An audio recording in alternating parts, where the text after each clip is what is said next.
look, we can't let you take your kid back in there. That's not a safe environment. So here are your choices. You can go back in there and we'll take your kid and send him somewhere, or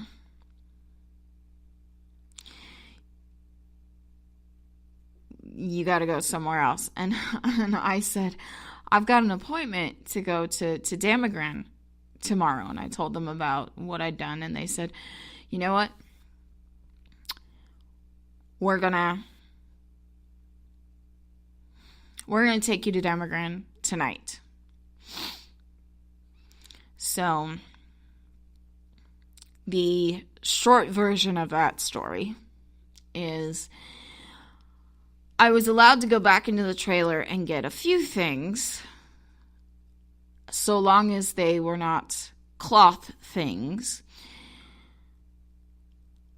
I had to wait for somebody at Child Protective Services to bring by a change of clothes for me, because I was not allowed to leave that trailer in the clothes on my back. I wasn't. I had to leave behind everything I owned. I was lucky to save the few things that I did. And I went to Damagran. And shortly after I went into Damagran, I reported my food stamp card stolen, which I should have done back in like the end of July when they refused to give it back to me. But I reported it stolen, and I got a new one. And here's the thing about I assume this is par for the course for any domestic violence shelter, but at Damagran, they said, straight up, if you've got food stamps, save it for yourself. Don't worry about, anything here, because we've got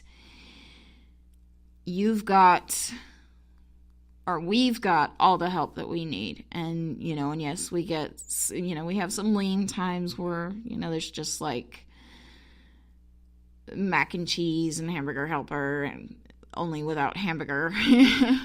There's times when it's a little lean, but you're not going to starve. We're not going to let you starve. So, keep your food stamps for you and your son.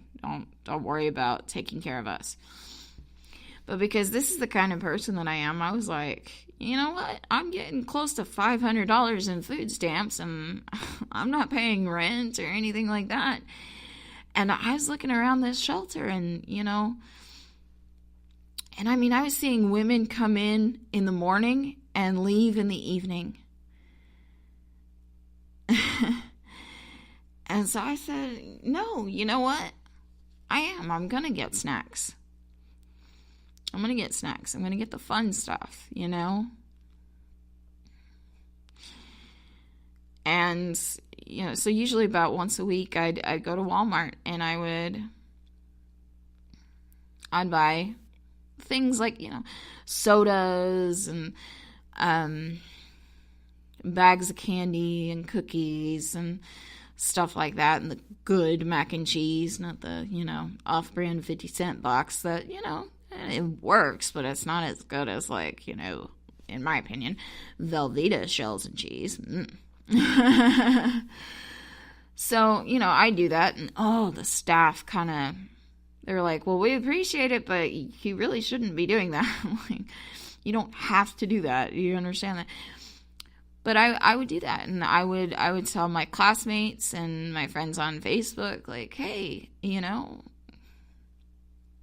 I really appreciate it if y'all would not forget about us, because when you're living in a domestic violence shelter, like you tend to stick to the shelter itself, and so you sort of get stuck in this like bubble, in this mentality of this is all there is. And you know, and you almost, a lot of times you feel cut off from the world almost more than you did in the abusive situation. But somehow it's a safer cutoff. I don't know. And so you often feel like the world has forgotten about you. And, you know, and so I wanted to help these women feel like that they weren't cut off. That they weren't forgotten, because I needed to feel like I wasn't forgotten, or I was learning that I hadn't been forgotten, I guess is probably the more accurate way of putting that, because I had a lot of old friends, I don't want to say coming out of the woodwork, but going, okay, Becca's ready to hear what we have to say. So it wasn't like they'd been hiding per se, it's that they'd been giving me the space to go through my process. And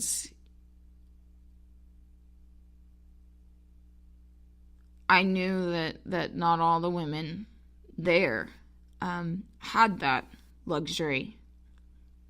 So I remember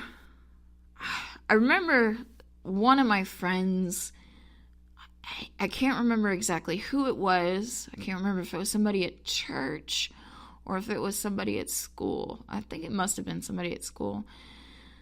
Said, hey, here's a bunch of cookies. Take it back to Demogran. And, you know, for the ladies there. So I brought them back to Demogran,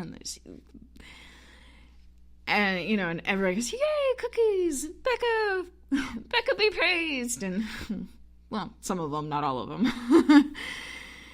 Oh, Lord.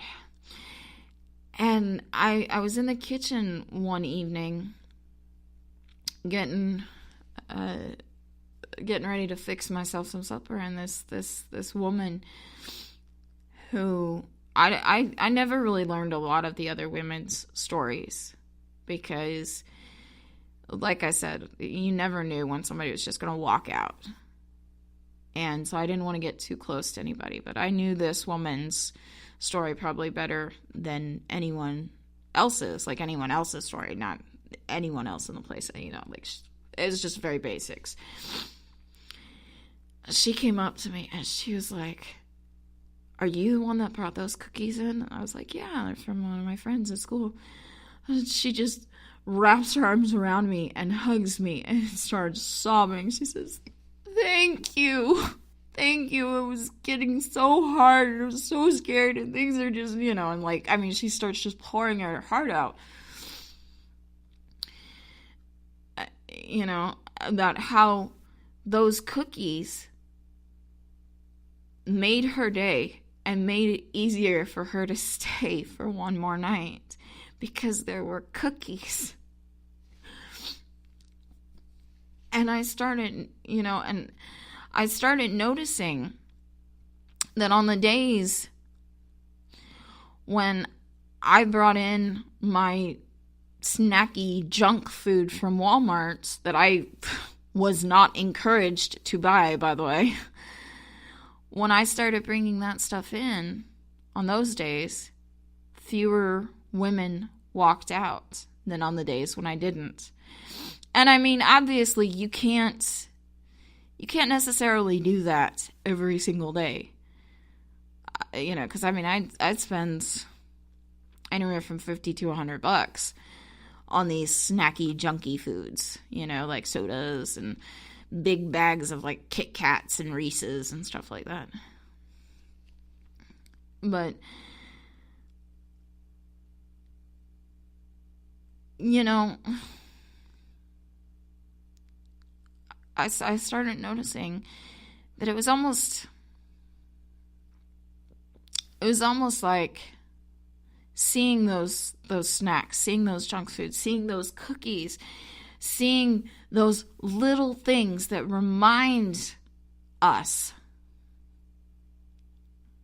that we are not alone and that someone cares enough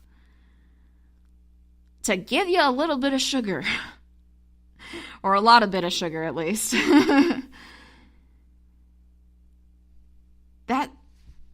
that's what saves lives. Little reminders that we're not alone, that somebody out there cares. And that's how cookies save lives, in case you were wondering. I will never forget that. I'll never forget it. Because, I think all too often, I don't do certain things. I don't give certain things because I don't feel like it's enough.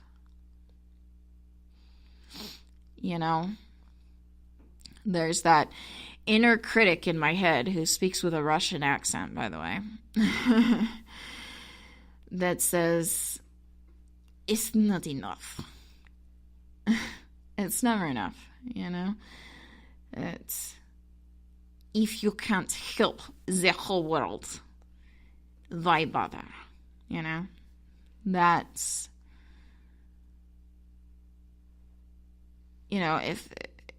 but I was talking about this with my home health aide. That's why I decided to do this show. I was talking about it with my home health aide last night. Sometimes just saving one life is enough.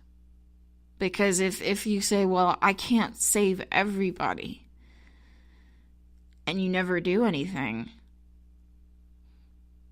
then nothing gets done. But if you say, you know what, I can make someone's day with cookies, save their life with cookies today, then that's one as opposed to none. And that's still something. So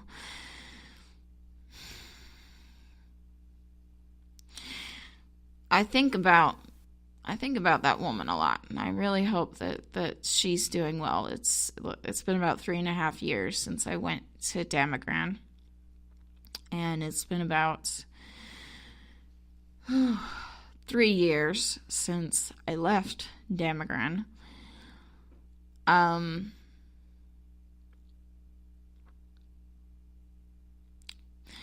But that woman in particular, who needed those cookies that day, I mean, I don't know. She'd been through enough. And I really hope that she's okay. She had 5 kids. She had 5 kids. And I really hope that they're all doing okay. Oh, and I never explained the Damagran thing. Okay, so before I end the show, I have to explain it. Damagran, in the Hitchhiker's Guide to the Galaxy by Douglas Adams, Damagran is a planet that that is described thusly. It's Damagran the hot, Damagran the almost completely uninhabited, Damagran, the secret location of the Heart of Gold.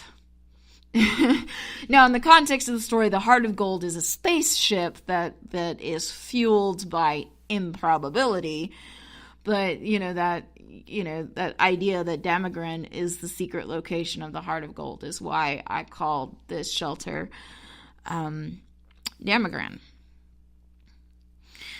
And I mean, I'm not trying to be a sneaky beaky boo about it, but that's what I that's how I thought of it then, and that's how I still think of it now. I mean, I'll call it by its real name often in conversation, but in my head it's still Damagran. So anyways, that's all I have to say about that. Go save some lives with cookies today, okay? And if you would like I'm making myself laugh. That's half the battle. If you'd like to follow me on social media,